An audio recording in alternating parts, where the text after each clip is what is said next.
各位弟兄姐妹，还有牧师师母，大家晚安。晚安。今天看到大家真是美好，看到我的新发型更是有喜感。我们请一起起立，我们待会要来敬拜。你找3个人跟他说：“今天看见你真好，好吗？”我们要一起用我们的见证来见证神，来认识神，来更亲近主，在我们的当中。阿们。信是所望之事的实底，是未见之事的确据。阿们吗？阿们。耶和华是我们的主，必不动摇。阿们。我们一起拍手来赞美他。噔噔噔噔噔噔，很好。噔噔，耶和华是我的主，必不致动摇，有耶和华的帮助，还要惧谁呢？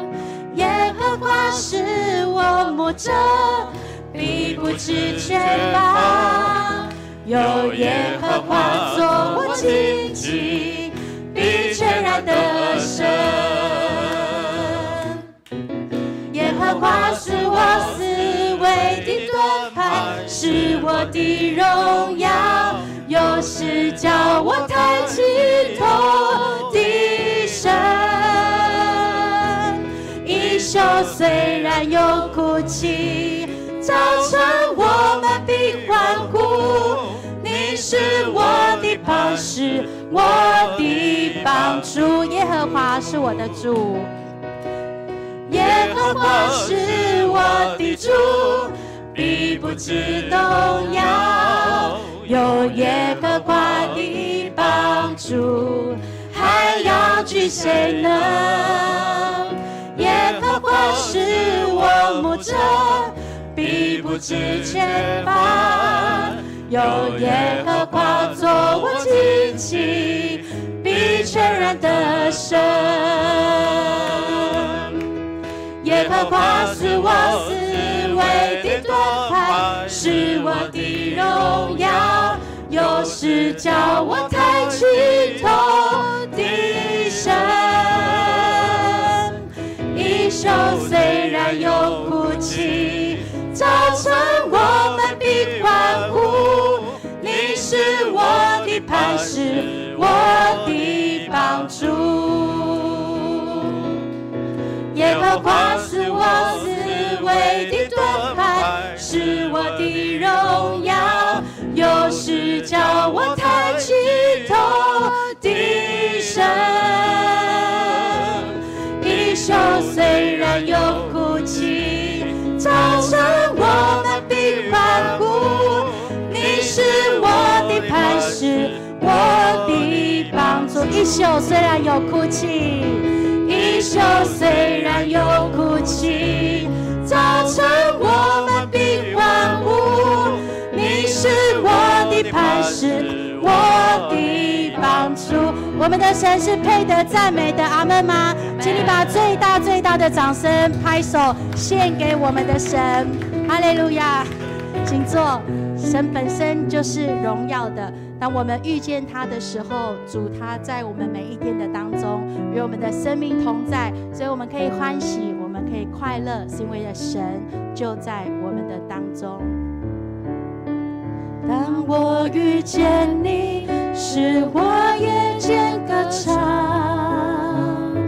超越一切环境，看见你的同在，我的心欢喜，我的灵快乐，我全人安然居住。你是我至宝，我最深的喜悦，全心仰望依靠，我便不致动摇。你与我同行，你爱我到底，这一生有你真好。在你面前有满足的喜乐，在你右手中有永远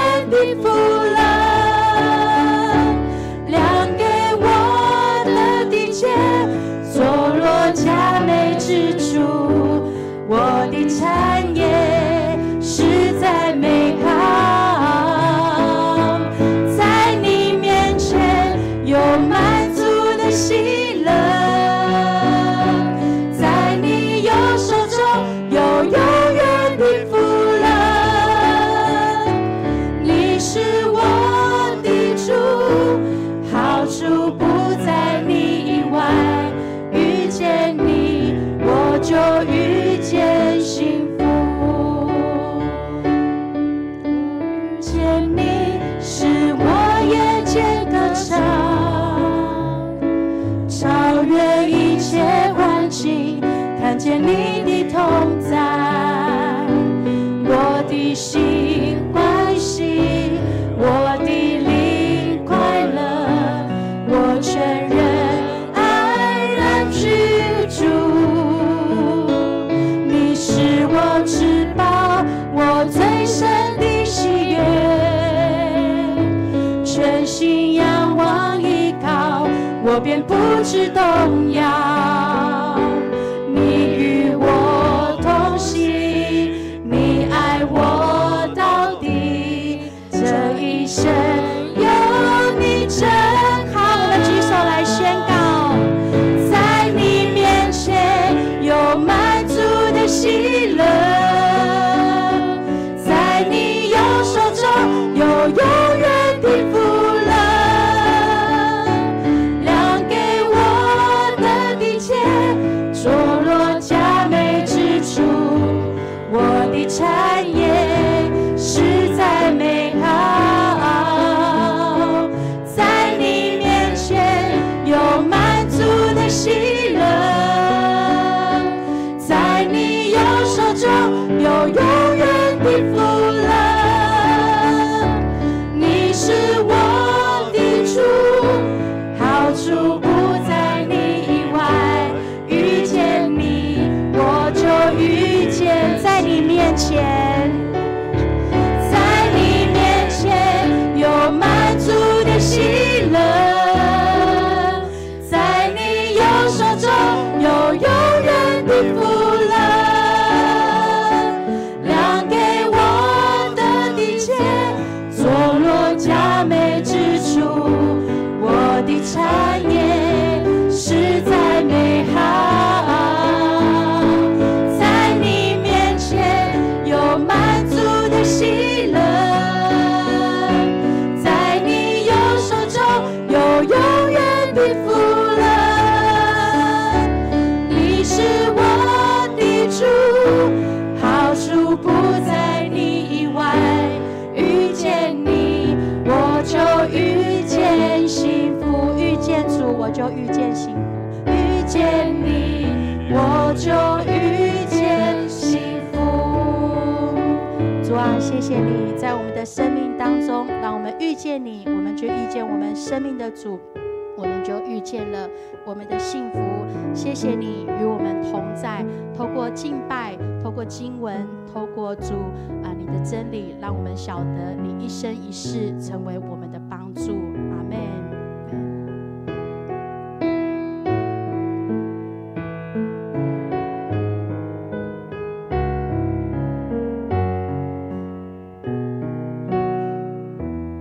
耶和华是我的亮光，耶和华是我的亮光，耶和华是我的拯救，耶和华是我性命的保障，我还惧谁呢？耶和华是我的盾牌，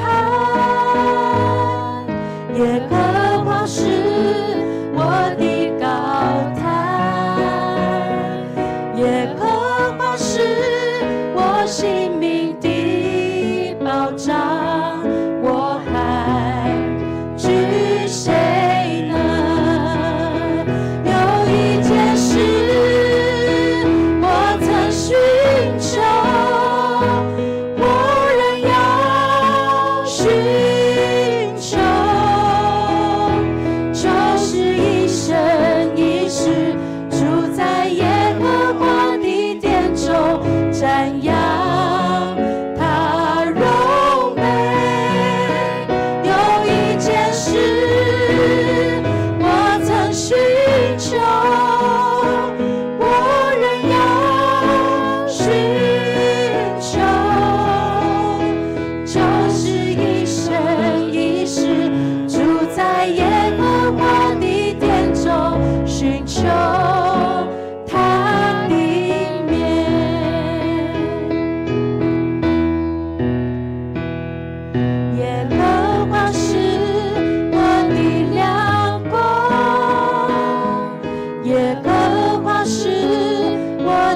拯救。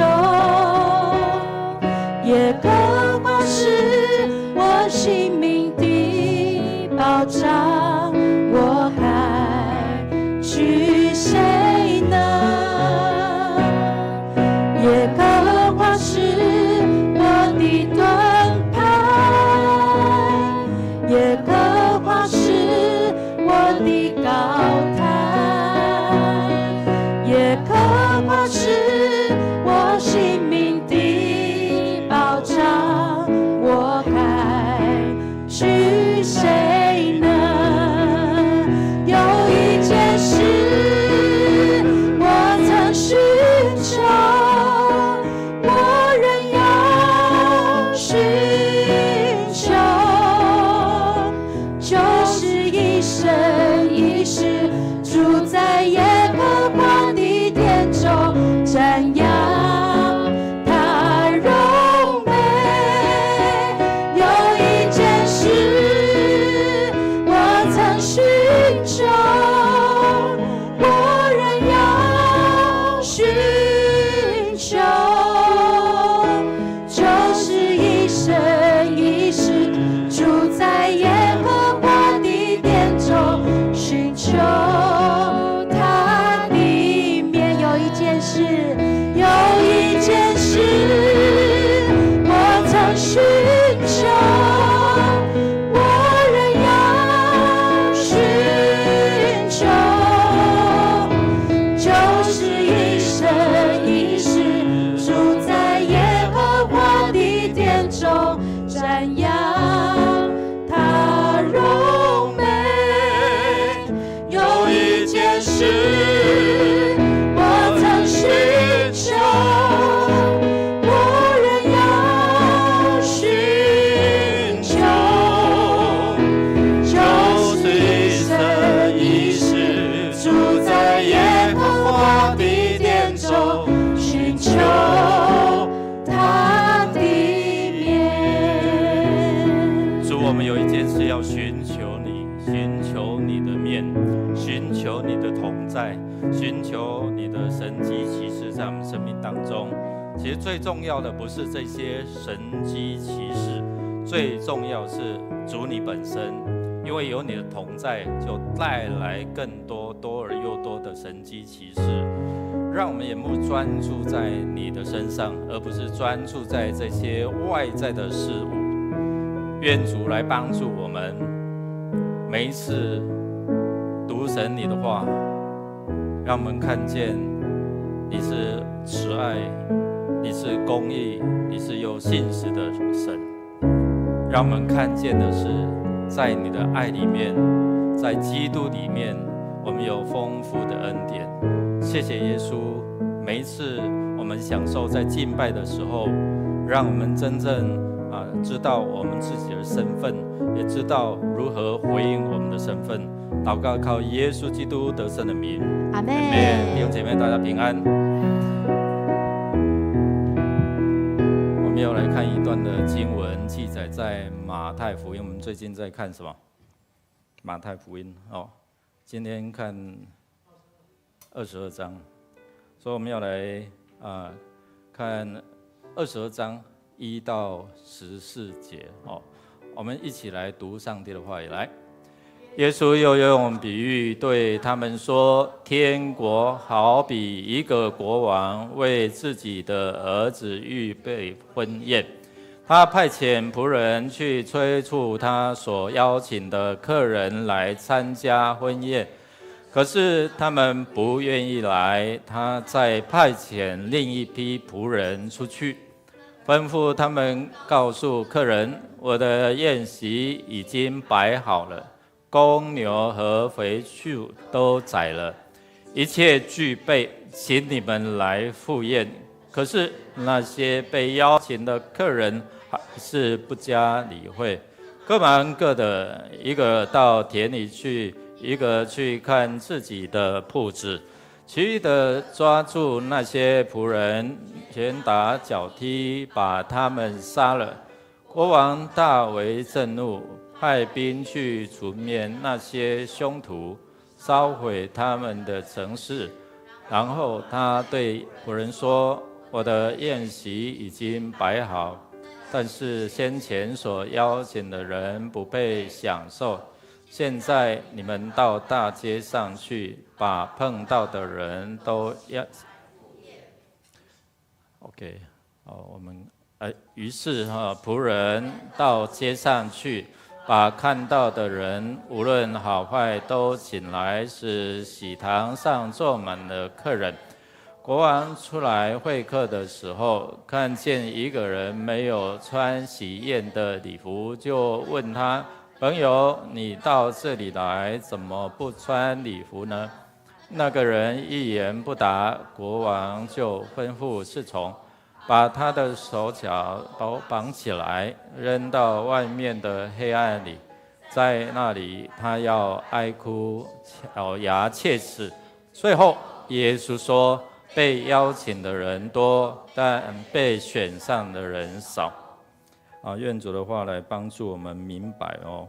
那其实这段的经文有一个问题，就是在提醒什么你被选上了吗？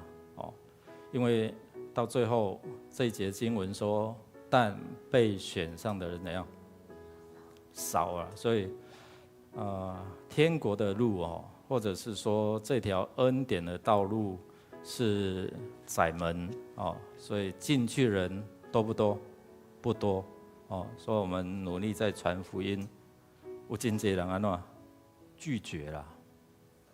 你跟他讲的多好拒绝就好像什么，他没有穿什么，没有穿那个礼服啦。礼服是什么？就是穿戴耶稣的义袍，公义的袍子你的义行，你也有义在你的身躯所以今天我们要来看这位慷慨的上帝原本马太福音大部分是对象是写给谁？犹太人。但是我们看到这里加来都有一个恩典，就是那些你们再出去，然后邀请那些人进来。原本设定的人，原本在上帝所拣选的人就是犹太人，但是他们大部分拒绝对不对？拒绝耶稣。他们还在等他们所谓期待的弥赛亚，所以他们拒绝。首先我们要来看这位神是怎样的神他有预定，但是呢，因为这些人的拒绝，他就开放，让所有的人，凡是被邀请、愿意来的，不管你是什么样的身份，你有什么样的身份，所以他愿意万人得救，不愿意有一人沉沦嘛。不管你是什么身份，原本是有设定的但是因为这位神他是慈爱是公义的，所以我们看他你们再出去，另个出去在大街小巷。其实另外有一段的经文就出去然后去邀请嘛有人说我刚买了一块田地，我刚买了几头牛，我刚娶了老婆，所以我不能去参加宴席我很喜欢这首诗歌，其实也是在提醒我们有被邀请，但是你有没有被选上？这是要彰显这位上帝他在他的永恒，他的宴席能不能有更多人能够参与，能够在那边享受所以今天我们要透过这段的经文来思想说，我们如何看待这位上帝，从古到现在，我们可不可以有机会就邀请人来参加这样的福音的宴席？如果你觉得好，如果你感觉这个福音是好的，你觉得你所买到的一个产品，一个你所拥有一个美好，你一定会跟大家分享对不对？我很会推销东西，你知道吗？对，我一推销牧师我也要有一位退休的牧师说，每次你如果拿什么出来我就一定会买。其实我不是赚钱啊，就是说把好的东西分享，他们觉得不错，他们就会去分享哈。所以如果我是做销售的哦，我自己想说，我应该业绩是很好的哦，连看不见的上帝都可以啊，对不对？能够分享，能够推销吗？或者是说推荐很多人就因为这样来相信这位神，更何况说看得见的这一些的东西了哈。但是我们要推荐的人，你一定要很清楚说，这位上帝是怎样的上帝。如果你在你自己的生命当中，你经历好多好多，我跟你讲哦，你破病，我跟你讲，这个耶稣是什么款的耶稣？是我对鬼门关把我这样救回来的那位神。你可以诉说你过去可能你有一些的病痛的经历，你被医治的，你被供应的，你被带领的，你被安慰的。所以这边我们看到这位上帝是怎样的上帝，对你来讲是怎样。他给我们有机会，原本我们不配啊，原本我们不配坐在这里，你知道吗？如果在起先的这样的一个预定里面，我们不是那些选民啊，我们是所谓的外邦人但是我们看到，因为上帝的怜悯，所以我们所谓的外邦人，今天也可以成为上帝家里的一份子啊。所以我们要看到，咱也看到说，这位神他愿意邀请我们进入到他欢喜的宴席里面，他邀请我们能够得着这个永恒的救恩。这个也是我们要跟人家介绍这位上帝哦。你传福音，你到底传什么样的福音？这位上帝对他来讲有什么好？我们在座的也有第一代的信徒，对不对？你还记得你当初是怎么样来吗？是谁邀请你？人跟你讲啥？为什么你可以被吸引，然后渴慕？不是因为我们这一个人，可能刚开始是是因为你的关系，但是我们人是会改变的。如果我们只让他们看见我们的团体，那不够。我要把人带到耶稣的面前，去认识到这位耶稣，这位上帝是在他不同样的境况，是顺境或是逆境的时候，都可以怎样成为他的帮助的神。今天这一段的经文让我们看到，是可以让我们得着永恒救恩的上帝，这也是世人在寻找的。第二个，我们要想说，这些被选上的客人是怎样回应？在宴客的名单，我们都有这样的去参加宴席的经验嘛，对不对？如果你是接待人员，你就会看，注意长老，你是坐在哪一桌？你是坐在哪一桌，对不对？在宾客的名单上有没有你的名字？不是每一个人都被邀的，但是我们看到这位上帝是给我们全部都有机会，可能是我们是在第二批或者是第三批啊。但是这边有一个很重要是，你按怎回应嘛？你是 yes， 你接到这个帖子，你是跟主人家说什么？我不能去我不能去参加宴席，请你不要打扰我，我才讨了老婆，我刚买一块地。有真的这个是很早，这首诗歌真的让我想起到小时候，你知道吗？所以这个是很早的诗歌很早的诗歌我觉得很有意思在这个邀请的过程当中，你是怎么样回应啊？过去人家邀请你的时候，例如人家邀请你的时候，你是一下子答应吗？或者是你是自己走进来有没有谁就是2次3次好了，我就来看看啦？不是每一个人都是 yes，不是每一个人都是像玉如这样，就是神感动就走进来，或者是不是每一个人都这样。但神是有耐心，你知道吗？所以你是怎么样回应 ？Yes， 或者是我很忙，我做不赢啊。现在的人就这样啊，我做不赢啊。除非有很特别、很吸引他的。今天我们要想说，我们今天要做见证传福音，你的见证是很吸引人吗？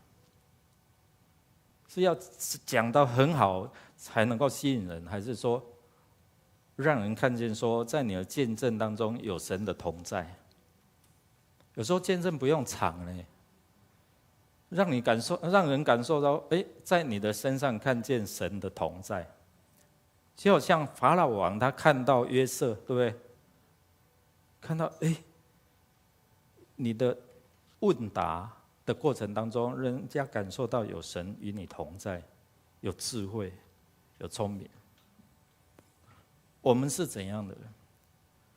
我们可以在面对这些，我们去传福音，然后跟他们说问听他们怎么回应？可能在你的生命册有一些是拒绝的，有感兴趣的，或是比较渴慕的，我们怎么去选？原本这些犹太人他们是第一批被选上的，但是很可惜，他们拒绝。大部分人都拒绝，不是全部人啊。所以我们今天也在想说，你是那一个吗？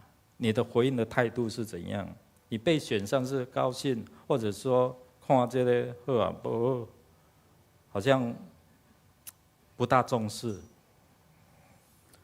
第三，我们要看这个赴宴的态度啊。今天我们对于得救、对于受洗，我们有没有很看重？还是讲有要紧不要紧啊呢？洗了又怎样？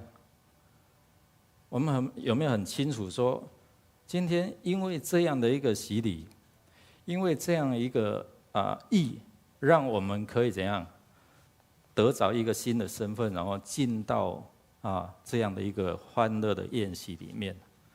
我觉得这个是很重要的。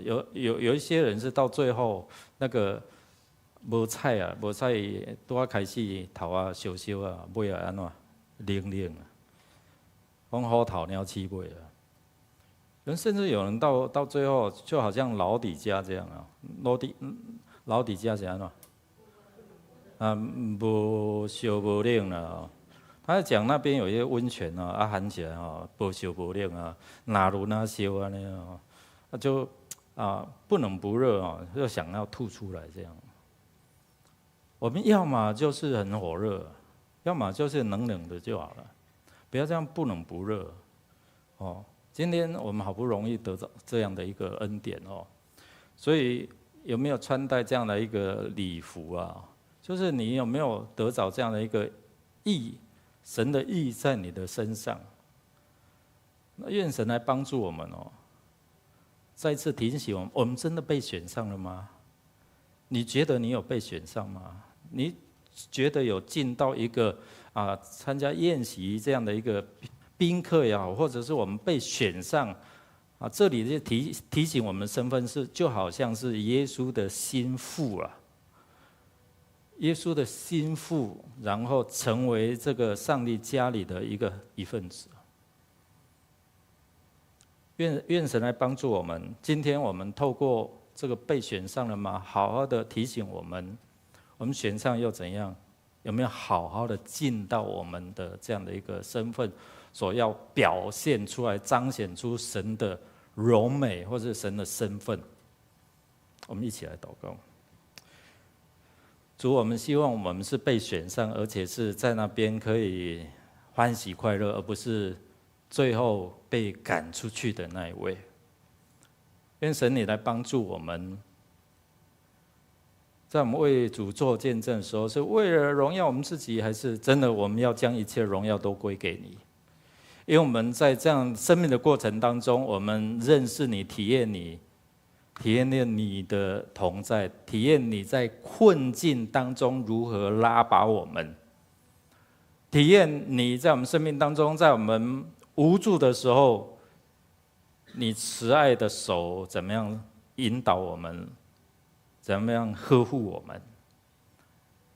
主，谢谢你今天晚上透过这些弟兄姐妹他们的生命的见证，就是要让我们把焦点看在神你的身上，让我们知道他们生命怎样了，怎么样经历了，怎样领受了。愿你赐福以下的时间，祝福他们口所说的是为了要荣神益人，让我们一起经历神你的丰富。祷告靠耶稣基督得胜的名，阿们。有牧师、牧师娘，还有各位弟兄姐妹，大家平安。平安。我觉得牧师刚刚讲的短讲真的很棒哈，他提醒我们，当我们接到这个喜帖的这个帖子的时候，我们是一个什么样的态度在回应哦？那过去呢，我们往往我们在邀请说，来讲见证啊或什么的时候，几乎大家都会用什么态度？不要，我不，都会讲，不要叫别人我就没样啊，我口条很差，是不是？Hello 好，一般我们都是，我们觉得很谦虚，我们也觉得不好意思或怎么样。可是这次我觉得很棒哈，在第8区要讲见证的时候，我们大概在上个月就开始做邀请，然后就开始跟姐妹们分享，就要开始喽，要预备喽哈。那我们要讲新事，神是做新事的神，所以不要讲过去那么多几十年前的事，讲现在，讲越新越好。结果我们这样一发布出去，2个姐妹就赖我说她要讲，然后陆续我邀请的姐妹每个人都愿意讲，我真的觉得这是一件很棒的事情。我们真迫不及待的欢天喜地的愿意在神在我们每一个人身上所经历的那个遇见他的那个美好的经历，要把它传讲出来。那我们想说，当我在小小的感冒、小小的咳嗽的时候，我可不可以在这么小的事情上面，我也要跟神祈求，说神啊，你要来医治我。接着下来，我们就要请16小组的秀慧姐来跟我们分享你的见证。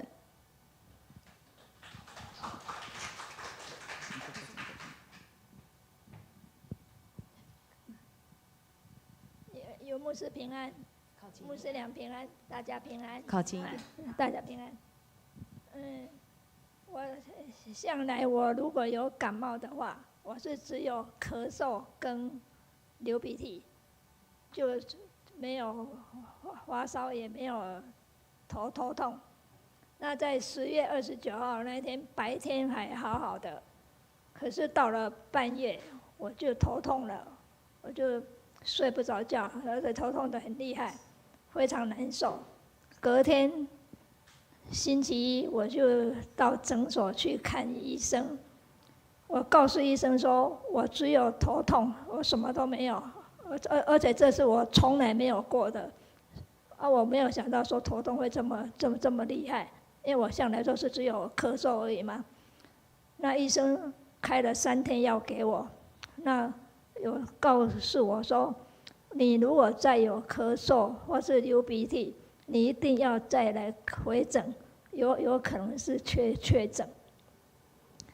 到了星期2还是痛，因为我从来没有这样子痛啊，我就很难受啊，我就请赞美小组的那个姐妹们就为我带刀。到了星期2，到了星期2半夜就好睡多了，到了星期3就完全好了，这样子就完全没有确诊啊，就这样子。那我觉得说祷告的力量真的是非常大，感谢赞美主。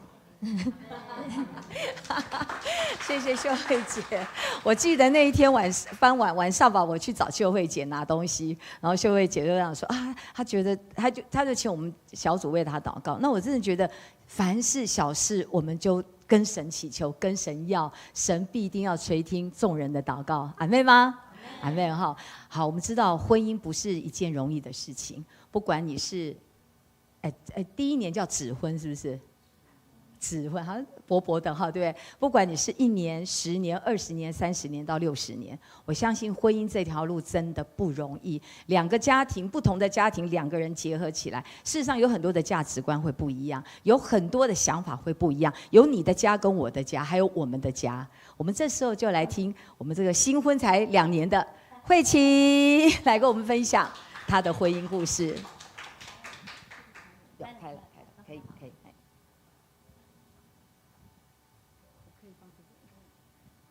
牧师师母还有大家平安。对，我第一次见证的时候有一点紧张。然后我要分享一下我自我介绍，我是第18组的慧琴，就是丽珠是我的小组长。那我先介绍，我是来自印尼的华侨。那我2021年8月的时候，跟我先生肖一鸣在教会结婚。那我先生是台湾人，因为那时候因为我国籍的关系，就是我是印尼籍，所以我没办法跟台湾人一样马上在台湾登记结婚。就是我当年是需要先等，就是我可以申请到永久居留证以后，然后再跑一些登记的流程。那这些都是不是台湾的问题，是我们国家的规定，所以我必须走这个流程。那当时其实我们决定先办婚礼，然后暂时不能登记没关系的原因，是因为我们的原则就是，只要我们已经确定要走到底，就是一路爱到底，那我觉得登不登记就是只是早晚的事。那你今天就决定就要在神面前就是立约了，那对我们来说那个才是最重要。所以我们那时候想说，那我们先办这个婚礼这样。可是当时这么有把握，可是后面其实变得很焦虑，就是有人会跟我们说，啊，你这样没有登记会不会很没有保障？我想说我是什么样的保障？就是后面的人会跟我说，会不会到时候就是有人跟我说，会不会你老公到时候就是乱搞什么样你都不知道，然后就是你也不是合法的夫妇，然后也是有人跟我老公说，会不会到时候你老婆就是逃回他的国家你都不知道，因为他也不是就是法律上你不是他的丈夫，这样就是会有人就是开始讲这种话，所以那时候我就开始变得有一点焦虑。那当然那时候我就跟神说，这种焦虑就是要怎么解决？毕竟法律就是法律，我没办法改变。那我那时候其实神有一种，就是他有给我就是一句话，让我就是有得到一种安慰。那他就跟我说，就是你婚姻的保障就是不是在那一张纸上，而是在我的手上这样。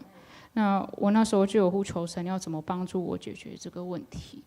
那时候就比较神奇的是，就是原本我要等1年多才可以申请到永久居留。那一年就是10月，就是过了结婚后2个月，突然就是有人告诉我说，你知道法律已经改了吗？他说，其实那时候过了2个月，就是政府突然说，我那时候突然就原本还要等1年，结果那1年我就可以申请永久居留了。那过了5个月以后，我就是那时候跑一些流程，然后我就可以登记结婚。就是那时候大概隔了，就是不到1年就可以顺利登记结婚。那可是这件事情上没有停留在这边，这样。那时候就是2022年，就是5月有顺利登记结婚以后，就是走到今年的这样。我们结婚第2年，对。那我们结婚第2年，就是今年发生了一些比较多的挑战。那我们挑战不是我们关系中的挑战，什么是没有，是我们的房子就是出了很多比较多的状况。那因为我买的房子算是中古屋，就是老房子。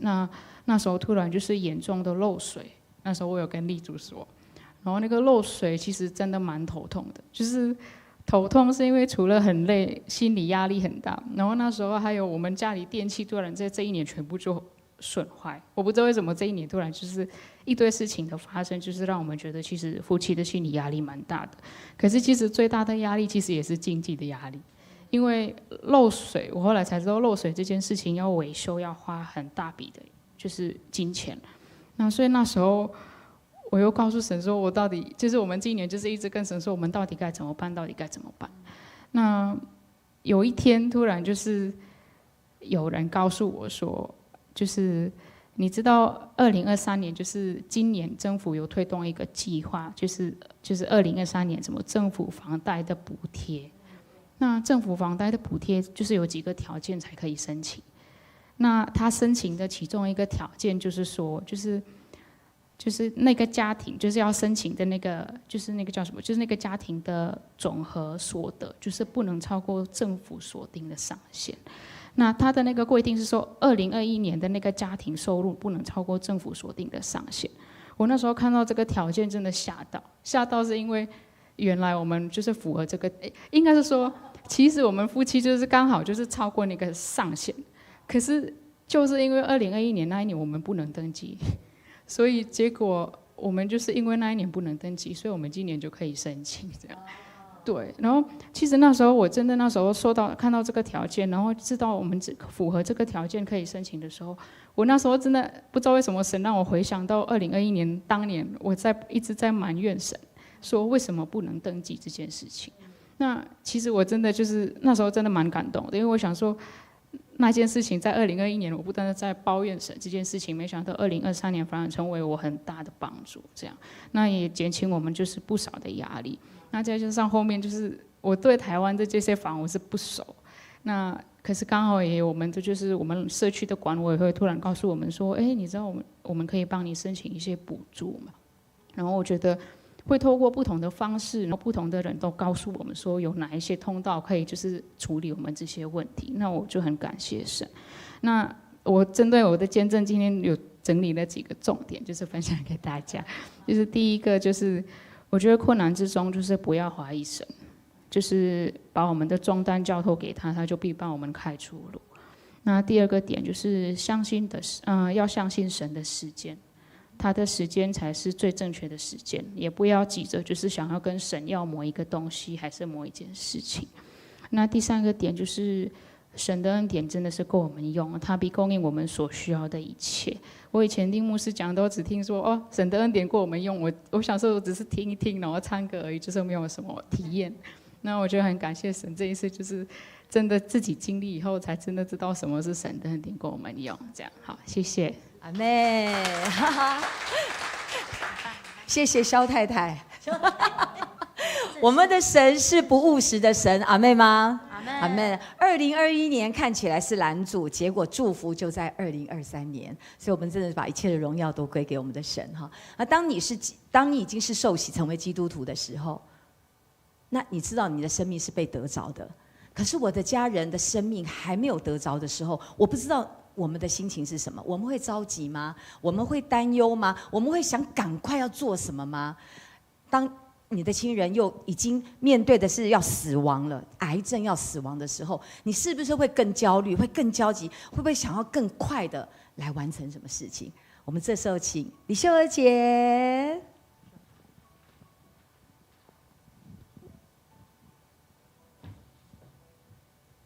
牧师娘，大家好。我今天要来做2个见证，一个是就说我哥哥，我亲哥哥从小就很疼爱我嘛，当我知道哥哥生病，是一个末期的时候，真的很难过。当时我哥哥要求嫂子说要我和他陪，要我跟嫂子陪他，姑嫂2个人就轮流陪他。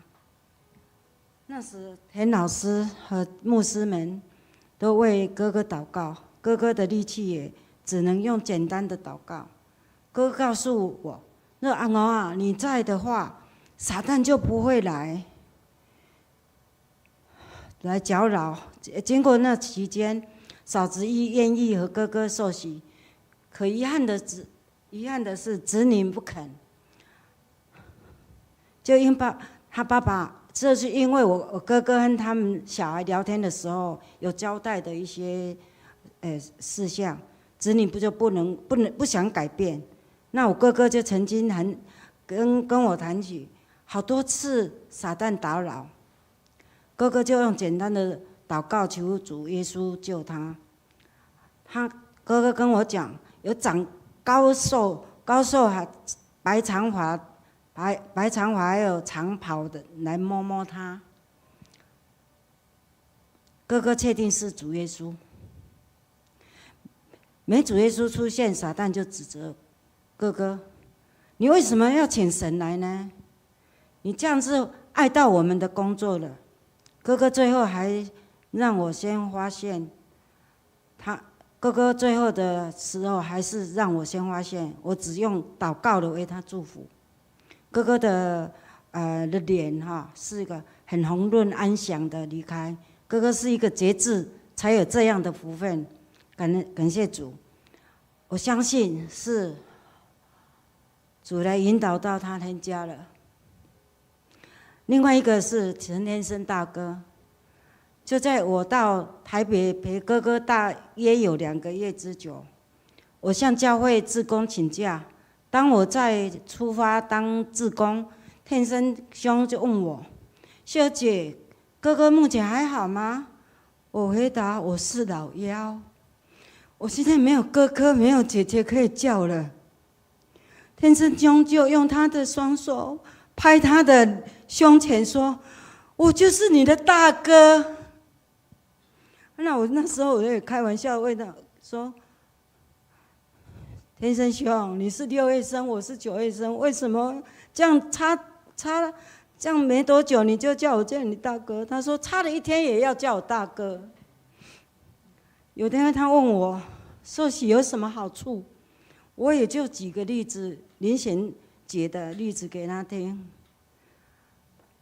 后来他就马上说，他的反应就说：“好，我愿意受洗，因为他也只有一个女儿，要减轻他女儿的负担。”又顺口说：“有天我先走了，秀儿你要跟我女儿说情况哦。”就在10月23号早上，我和他女儿在电梯才认识，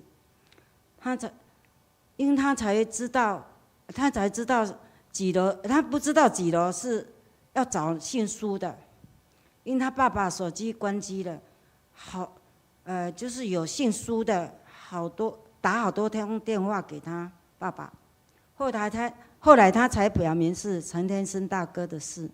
那时我帮他认识李主任，交谈之中，他女儿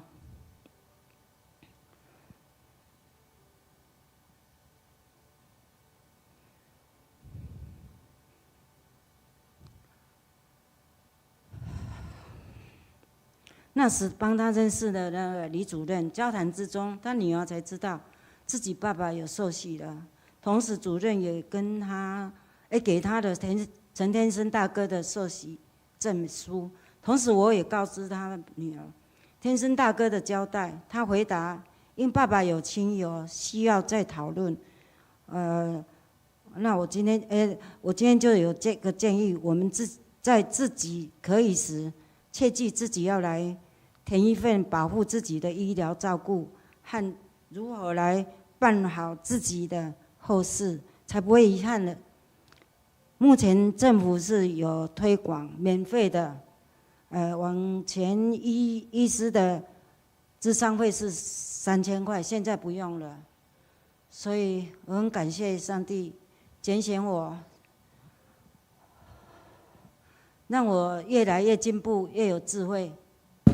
感谢主，很棒哦，秀儿姐，嘿，对，好，放在这边。对，秀儿姐是一个很热心传福音的人哈。秀儿姐是牧师来的那一年，就是你来的那一年，对不对？所以你已经信主7年了，感谢主哦，真的很棒。我到底哪一天来？哪一年？那个方慧姐说，你要记说那个，你不忘记的话，你就问牧师。问牧师那一天来，就是你那一天。谢谢主了，真的很棒，真的结出美好的果实哦，真的很棒，很愿意传福音，对不对？大家都知道哦，应该全教会大家都认识李秀儿，对不对？真的很棒，我看真的很棒。好，我们说一个小组很重要的是一个爱的关系，由牧师来给我们最大的一个告诉我们就是建立关系，对不对？这个是一个很重要的。那小组绝对不是只是一个传讲神话语的这样的一个单一个这样的方向，很重要的是我们彼此之间要有爱的关系。这个时候我就要请丽华姐，她在这个礼拜、上个礼拜有很深的感动，是吧？好，我们请丽华姐。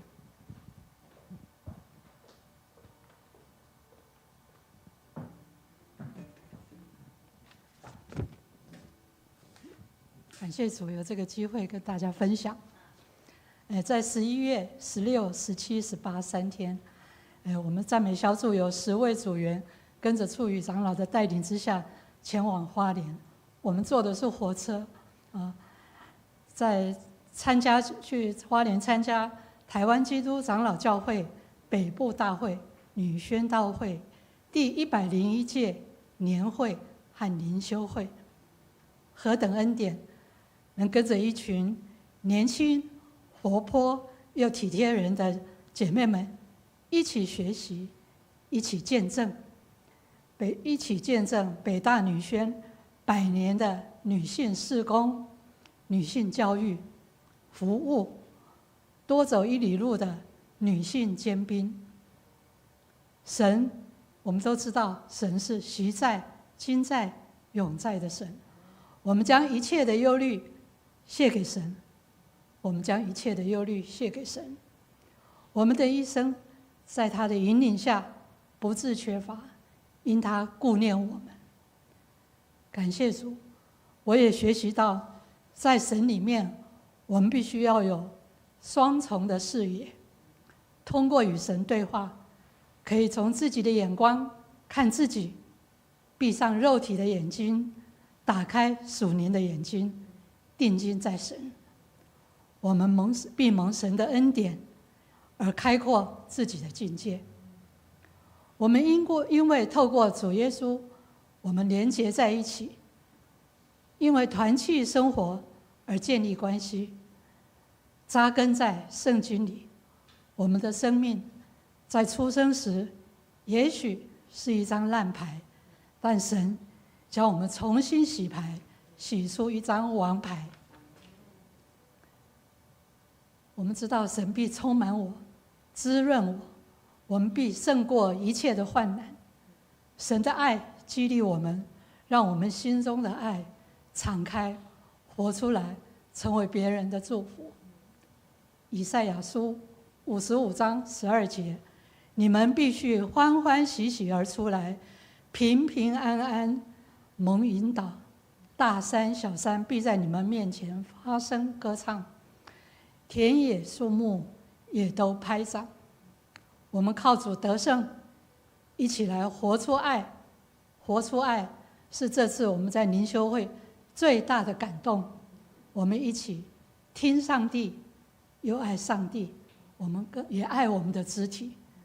感谢主，赞美主，一切荣耀归给神。好，很棒哈！对，那个这次丽华姐就是她说，我稍微补充一下哈。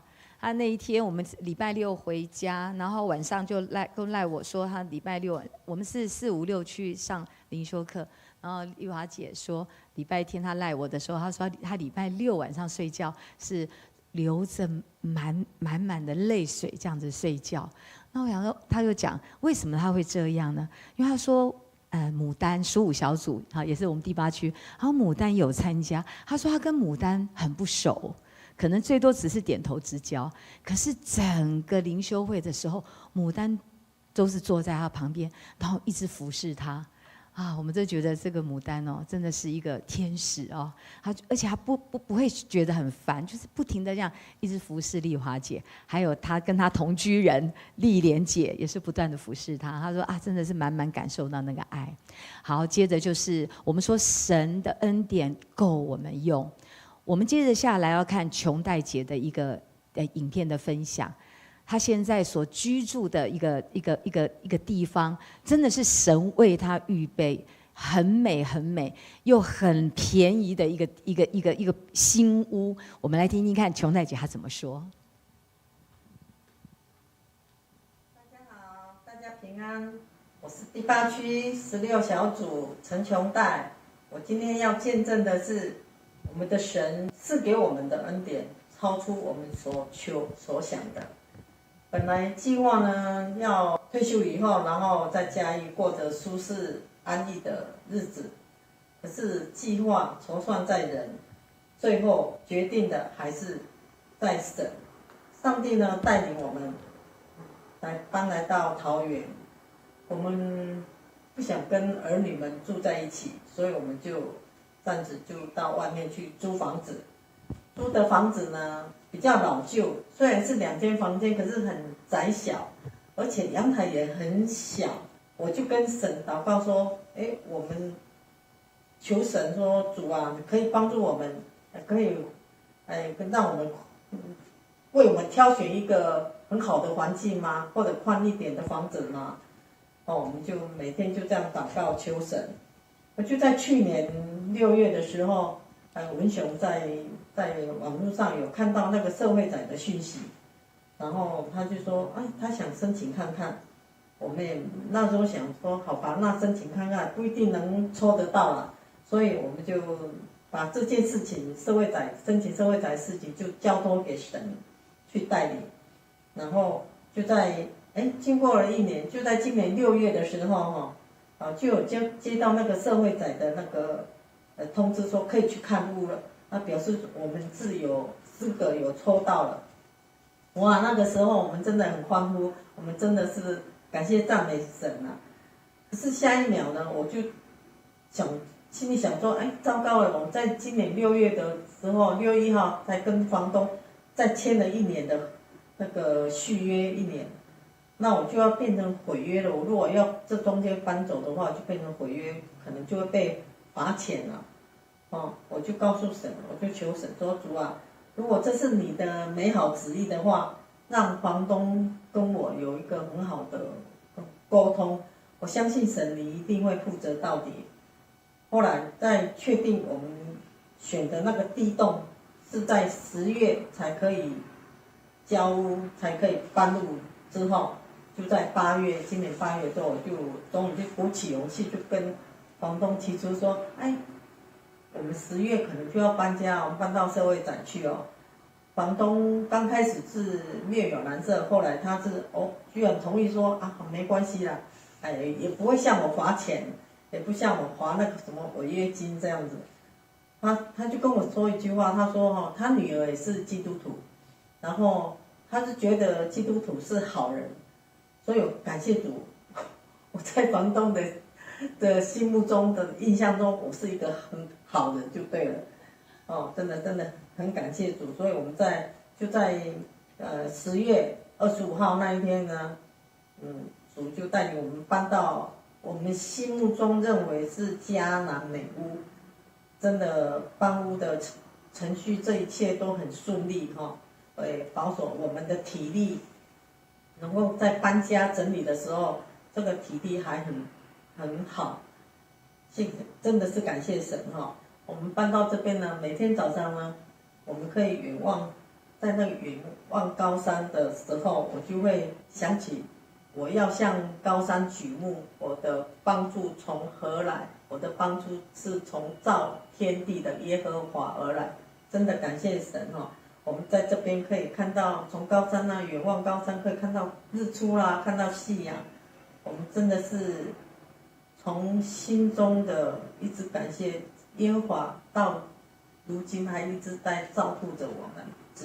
我想只要是信心的交托神，不住的祷告，相信神呢，他所赐给我们的恩典是超过我们所求所想的。以上见证。阿们，我们真的要把一切的见证都要把荣耀都归给我们的神那个琼代姐她搬好家差不多的时候，我就赖她说：“琼代姐，你现在状况怎么样啊？家搬的怎么样？”她好可爱，她就开始在他们家露营。她说：“我每天早上都举目，可以从我们的窗户就可以举目高山，仰望神，就在那个地方为神跟神一起有很好的连结跟灵修啊！真的感谢神，让我们把一切荣耀归给神，让掌声哈利路亚！好，接着下来我们要为教会的事工来代祷好特别。好，来，我们一起所以你们要去使万民做我的门徒来，我们来看接着下来我们的经文。好，来弟兄姐妹，让我们一起来念以弗所书3章20到21节，我们大声一起来念。上帝能以运行在我们当中的大能成就一切，远超过我们所求所想的。愿他在教会中，并在基督耶稣里得到颂赞，世世代代，直到永远。阿们。感谢主哦，上帝运行在我们每一个地方哈，让我们真的在神的话语里面，我们可以充充足足得到丰盛。好，接着下来我们要为教会的施工祷告。我们说信徒，我们OK， 我们要为我们的教会的弟兄姐妹的灵命更新、稳定祷告，单独会主。这个礼拜天，上个礼拜天，牧师有问我们说，你今年来参加祷告会，参加了吗？同时也问我们长老、执事问我们说，你有来参加了吗？确实，我们在周三祷告会确实是亏欠的。祷告这件事情，我们应该要很看重，所以我们要为我们的祷告单独会主这件事情，我们要来祷告，也要为新任长职及各牧区同工就任来祷告。我们在12月会就任，更重要，我们要同心合一，建立基督的身体。教会就是基督，我们连结于基督。你就是教会，我也是教会，我们就是教会。也要为11月受洗的弟兄姐妹，要坚固他们的信心，不是受洗就结束了，受洗才是他灵命更新的开始。也为着12月我们各项的圣诞关怀活动，还有见证要来带到。愿在这12月的感恩月，我们要让人人都要认识耶稣基督这个救主耶稣的这个好消息哈。好，让我们一起来开口来祷告哦。好，主啊，我们真的是要把我们教会的当中，在我们的教会里面，主啊，求你帮助我们我们的生命有受洗帮助，爱我们让我们更多的利用亲近的里面，主要为了新任的长职还有各牧区的同工就任以及我们在各部在协调的时候，主啊，求你住在我们的当中，主让我们以自己的意愿为不为，主啊，那是你的意愿要爱的里面，主求你感动我们每一个新同工，就在你的里面同心合一，建造基督的身体。为了新约受洗的兄弟坚固的信心，为了12月各项的圣诞关怀活动见证来带导，主啊，求你来帮助我们，来使用我们所做的，在这个圣诞月，在这个感恩月，让人可以像听认神是爱。谢谢主，谢谢主啊，我要为迦南教会众弟兄姐妹有一颗渴慕主的话语，更多认识主的心来祷告。愿意花时间来向你祷告，来向主赞美，来向主敬拜，爱慕你的法律律例，也爱慕你的法则。求主也赐下合一的心，在我们长职同工及各牧区的区组长里面，一心只单单为主来奔走福音国度的天路，一心只为基督的教会来服侍，来爱主，来爱人。我们也为每一位受洗的弟兄姐妹来祈祷，愿那个爱慕的心在他的心中不断的滋长，开启他爱主跟随主的心，立定心志，坚持与世界的价值划清界限，成为神宝贝的器皿。我们也同时要为12月，就是主基督降生的感恩的月份，教会所有预备的各样的活动，所有的见证，求主你来掌权，并赐福人人皆都要知道救主基督是4次平安的真神。我们以上的祷告，我们求主你来垂听。我们这样子的祷告，乃是信奉靠主的圣名。阿们。让我们一起来唱回应诗。我们可以请从座位上站立起来。有一件事我们要寻求，我们仍然要寻求，要住在耶和华的殿中。有一件事我曾寻求，我仍要寻求，就是一生一世住在耶和华的殿中，瞻仰他荣美。有一件事我曾寻求，我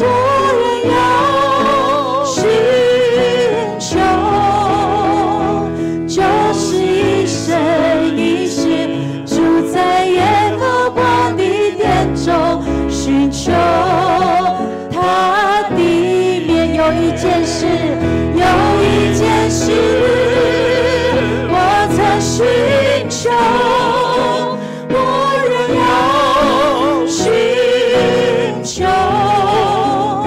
就是一生一世住在耶和华的殿中，瞻仰他荣美。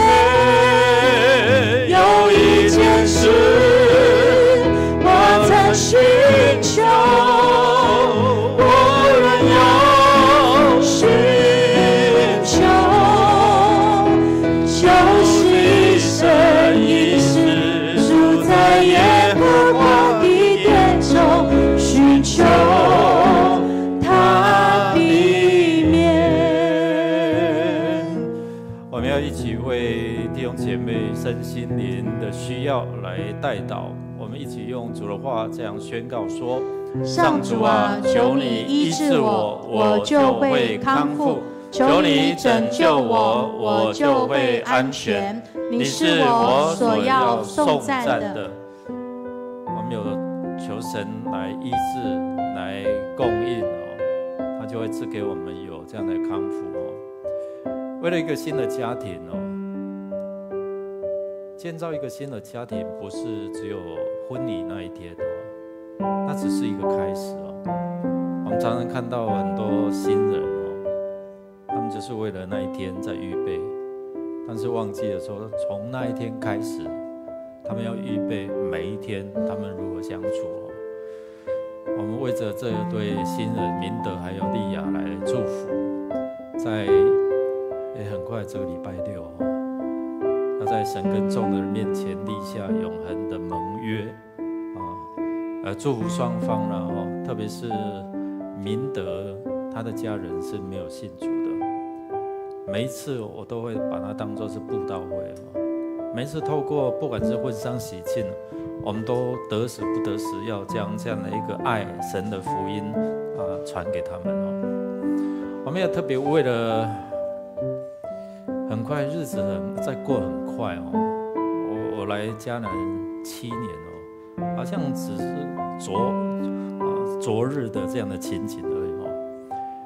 我们也看到说，可能这些年长者他们在回首，哎呀，我几岁了？我看到这些年长者，我几岁90多哇！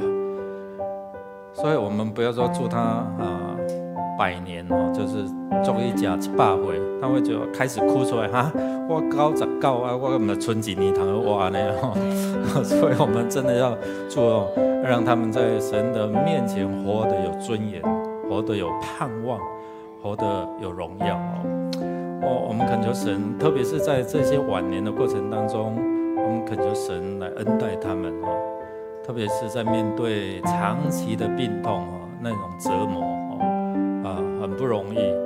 但是我们如果用另外一个角度来想说，我们好像跟主的关系距离越来越接近，那就好像保罗说，我在两难当中，我情愿选择与主同在，因为去到那边是好的无比哦。我们恳求神来帮助哦，特别是在这些病痛的在这些复健，我们也为钟贤哥然后这几天又有摔倒所以我们的刘牧师就需要做一些的陪伴哦。那我们恳求神来帮助这些弟兄姐妹，可能在慢性病的这一些的折磨。我常常我看的这一句的话语是在厕所说40岁进前糟蹋身体，40岁以后安怎好身体糟蹋。所以我们真的是要好好的保守我们的身体不要趁着我们年轻这边都是比较资深一点的可能年轻人他会觉得我病穷抱歉我后面没长眼睛有年轻的这个要好好的真的是善用我们的身体所以特别是这些弟兄姐妹，我们真为他们祝福了我们恳求神医治他们我们看文成长老比较恢复了可以举手了感谢主我们特别为这些特别在住院的这些弟兄姐妹来为他们祝福，来祷告，好不好？我们一起开口同声来祷告，来如果你出现他们画面，你就为他们祝福啊！哈利路亚！是我们奉你名来到天父圣人宝座面前来祝福，说婚姻家庭是你手上，是你所设立的，愿主来赐福明德利亚，他们要在上帝一个众人的面前立上永恒的约定。神，你赐下这样的一个婚约，就是为了要延续神你的恩典在人的当中。愿你赐福，特别在祝福明德他的亲人能够透过参与这样的结婚的礼拜，感受神你的爱，神你的恩慈，神你的良善。我奉你名来祝福，特别是祝福我们弟兄姐妹在这样的软弱过程当中，何时软弱靠主，何时刚强，何时软弱在困境当中靠主，经历了你的医治，你的供应，你的施跟你的安慰。愿主来带领，来扶持，来帮助他们，让他们认识到你是那医治者，你是安慰者，你也是扶持他们的神。我们奉你名来祝福，特别将这弟兄姐妹的身心灵交在你手中。主，谢谢你，你赐下婚姻，让我们延续你的恩典在这地上，也透过家庭的建立，让人看见家有主的同在，就能够成为蒙福的家庭。因为我们的好处不在你以外，你是我们幸福的源头。每次我们看到这些新人要在主的面前建立这个家庭，我们知道非常的不容易，因为没有谁适合谁，而是祝福他们努力成为适合对方的人。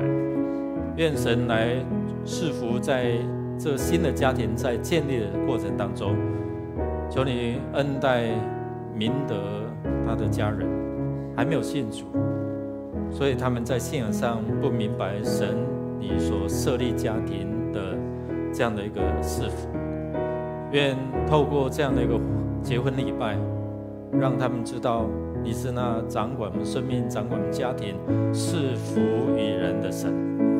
主，我们奉你名来祝福，让弟兄姐妹在每一次的困苦当中更亲近你，更抓住神你的同在。在很痛苦的当中，他们只能呼求神，神求你垂听，你应许，减缓他们的痛苦，也医治他们的病痛。灵里面的软弱和我们何时靠主，软弱就会变成刚强。主，谢谢你，让我们每次能够为着这些弟兄姐妹，虽然常常提起他们的姓名，但是神你透过这样的一个代祷的服事，让我们更亲近你，更多的时间跟你连结，成为一个代祷者，成为在破口当中守望的人。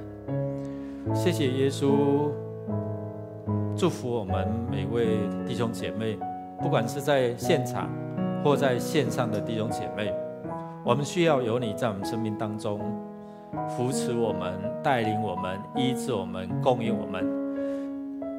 我们知道你知道我们正在缺乏当中，正在病痛当中，正在软弱当中，正在灵性的低潮的时候，愿主你在我们生命当中来掌权，我们愿意邀请你在我们生命当中来掌权，让我们经历了，就像刚才弟兄姐妹他们如何经历你是那又真又活的神，你是那医治供应，你是帮助他们度过那生命的软弱、生命的危机的主。谢谢主垂听我们的祷告，我们这样祷告是奉靠主耶稣基督得胜的名，阿们。我们一起用这首诗歌来回应，我们的神是叫我们抬得起头的神，阿们。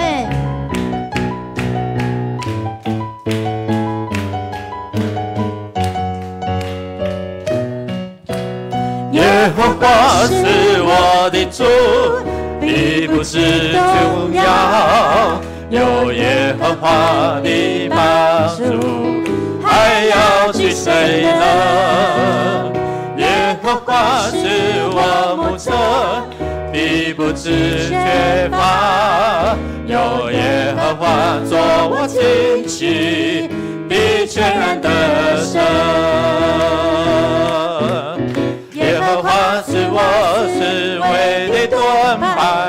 是我的荣耀，又是叫我抬起头的神。一宿虽然有哭泣，早晨我们必欢呼。你是我的磐石，我的帮助。耶和华是我智慧的盾牌，是我的荣耀，又是叫我抬起头的神。一宿虽然有哭泣，早晨我们必欢呼。你是我的磐石，我的帮助。一宿虽然有哭泣，早晨我们必欢呼。你是我的磐石，我的帮助。把手将荣耀归给我们主，主你是我们的帮助，是我们的磐石，是我们的拯救者。谢谢耶稣，将一切荣耀都归给你，将你的恩典慈爱赏赐给敬畏你的人。祷告告耶稣基督得胜的名，阿门。弟兄姐妹们彼此来祝福哦，愿神的平安与你同在。